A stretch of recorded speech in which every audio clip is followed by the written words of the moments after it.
ഒരാളാണോ രണ്ടാളാണോ അതൊക്കെ ഇന്നലെ SP തന്നെ പറഞ്ഞ മാതിരി ഇനിയിപ്പോൾ സാങ്കേതികമായി നോക്കിയിട്ട് പറയേണ്ടി വരും. പക്ഷേ മർമ്മം നോക്കി അടിച്ചതാണ് എന്നുള്ള കാര്യത്തിൽ യാതൊരു സംശയവുമില്ല. അപ്പോൾ എന്തോ ഉദ്ദേശം ഈ അടിക്കുണ്ട്, ഒരു സംശയവും ഇല്ല. പക്ഷേ അതൊക്കെ ആ ഉദ്ദേശമല്ല നിറവേറുന്നത്. കേരളത്തിലെ ജനങ്ങൾ അതിനെ വിലയിരുത്തുകയാണ്. ഈ സംസ്ഥാനം ചർച്ച ചെയ്തുകൊണ്ടിരിക്കുന്ന പല വിഷയങ്ങളിൽ നിന്നും അറ്റൻഷൻ ഡൈവേർട്ട് ചെയ്യാൻ വലിയ ശ്രമം നടക്കുന്നുണ്ട് എന്ന ഒരു പ്രചരണം ഇപ്പോൾ ഉണ്ട്. കാരണം ചർച്ച ചെയ്തുകൊണ്ടിരിക്കുന്ന കാര്യം എന്ന് പറയുന്നത് ശബരിമലയാണ്. അവിടെ ഉണ്ടായ വിഷയം എന്ന് പറയുന്നത് നിസ്സാരമല്ല. അത് ജനഹൃദയങ്ങളിൽ വല്ലാതെ മുറിവേൽപ്പിച്ചിട്ടുണ്ട്. ശബരിമലയെ സ്നേഹിക്കുകയും ആരാധിക്കുകയൊക്കെ ചെയ്യുന്ന ജനവിഭാഗങ്ങളുടെ ഹൃദയത്തിനേറ്റ മുറിവാണ് അവിടുത്തെ വൻ കൊള്ള.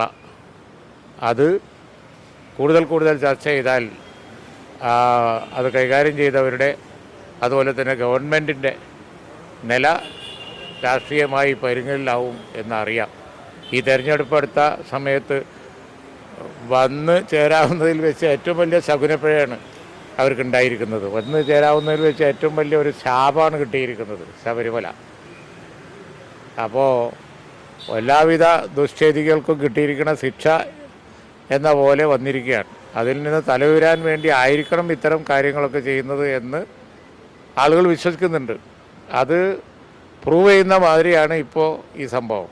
അല്ലെങ്കിൽ എന്തിനടിക്കണം? തലയിൽ കൂടി കോലുയർത്തി വടി ഉയർത്തി ലക്ഷ്യം വെച്ച് ഒരടിയാണ്. അത് എന്തിന് അടിക്കാൻ ആരും അടിച്ചിട്ടില്ല എന്ന് ആദ്യം പോലീസ് പറഞ്ഞത് ശരിയാണ്. കാരണം അടിക്കാൻ ഓർഡർ കൊടുത്തിട്ടില്ല, ഓർഡർ കൊടുക്കാതെ അടിച്ചതാണ്. അതാണ് ഇന്നലെ SP പറഞ്ഞത്. പിന്നെ വീഡിയോ നോക്കുമ്പോഴാണ് അടി മാത്രമല്ല ഉന്നം വെച്ച് മൂക്കിനടിച്ചതാണ് എന്ന് നാട്ടുകാർക്ക് മുഴുവൻ ബോധ്യമായത്. അത് വളരെ ഗൗരവമുള്ള വിഷയമാണ്. അതുകൊണ്ട് ഷാഫിയെ ഒന്ന് കാണാൻ വേണ്ടി വന്നതാണ്.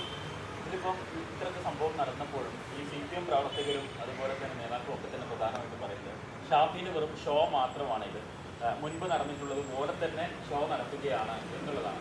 മാത്രമല്ല അതിന് ഈ സർജറി നടന്ന സമയത്തുള്ള പല സാങ്കേതികത ചൂണ്ടിക്കാണിച്ചിട്ടാണ് പറയുന്നത്. എന്തുകൊണ്ടായിരിക്കും അവരിപ്പോഴും ആ വാദത്തിൽ തന്നെ ഉറച്ചു നിൽക്കുന്നത്? അവർക്ക് പറ്റുന്ന ഒരു മണ്ടത്തരം, തുടർച്ചയായി പറ്റുന്ന ഒരു മണ്ടത്തരം എന്നേ പറയാൻ പറ്റുള്ളൂ. കഴിഞ്ഞ ഇലക്ഷൻ കാലത്ത് ഷാഫി കാണിക്കുന്നത് തനി ഷോ ആണ്, ഞങ്ങൾ ജയിച്ചു, മാത്രമല്ല കണക്കൊക്കെ കൂട്ടിയിട്ട് പറഞ്ഞല്ലോ ഷാഫി തോറ്റു എന്നുള്ളത്.